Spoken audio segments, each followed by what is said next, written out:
Baik pemirsa TVR Parlemen, DPR RI telah menggelar rapat paripurna pengesahan calon Panglima TNI pengganti Jenderal Andika Perkasa yakni Laksamana Yudo Margono. Nah, rapat tersebut beragendakan laporan Komisi 1 DPR RI terhadap hasil uji kelayakan atau fit and proper test. Calon Panglima TNI dilanjutkan dengan pengambilan keputusan.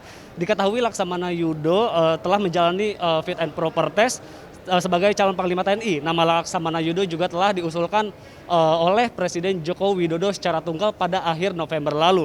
Namun Laksamana Yudo ini hanya akan menjabat selama 8 bulan pemirsa. Nah, sebelum pensiun.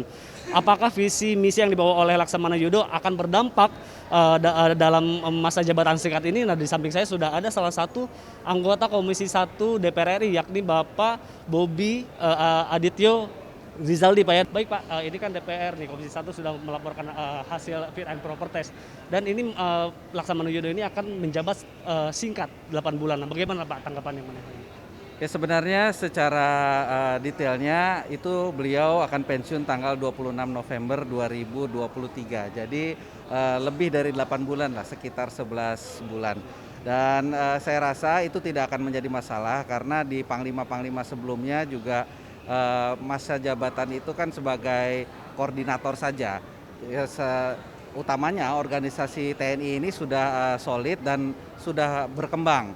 Nah, yang paling kami ingin pastikan adalah nanti di dalam perjalanannya adalah beliau juga bisa melaksanakan pembangunan postur pertahanan yang berkesinambungan dan juga rencana-rencana persiapan pemilu di tahun 2024 untuk menjaga agar situasi keamanan ini senantiasa kondusif.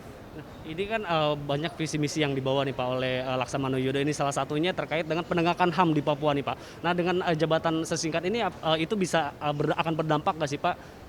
Ya saya rasa tetap nanti akan ada beberapa roadmap karena itu bukan hanya tugas dari Panglima yang sekarang, itu merupakan yang itu tadi yang saya sampaikan di pertama, itu adalah suatu roadmap atau hal yang berkesinambungan.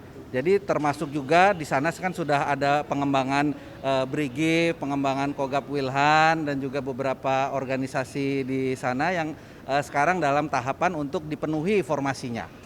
Gitu. Jadi tidak masalah dengan jabatan hanya tidak sampai 1 tahun, tetapi utamanya karena sudah ada hal yang berkesinambungan. Nah, kalau misalnya dari Komisi 1 sendiri Pak, yang harus didorong nih atau perlu didorong oleh Panglima yang baru ini ke depan?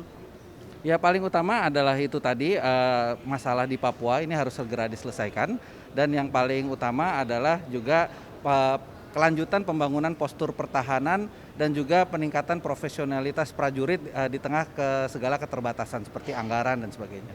Jadi itu artinya walaupun singkat itu masih tetap efektif lah, akan berdampak ya Pak ke depan? Oh pasti ini bukan hal yang suatu hal yang substantif lah bukan. Baik, demikianlah pemirsa TVR Parlemen wawancara saya dengan anggota Komisi 1 DPR RI Bapak Bobi Adityo Rizaldi dari fraksi Partai Golkar. Nah, di mana tadi Bapak Bobi mengatakan bahwa Komisi 1 optimis terhadap kinerja Laksamana Yudo yang singkat ini akan berdampak terhadap TNI ke depannya. Saya Fidan Onila kembali ke studio.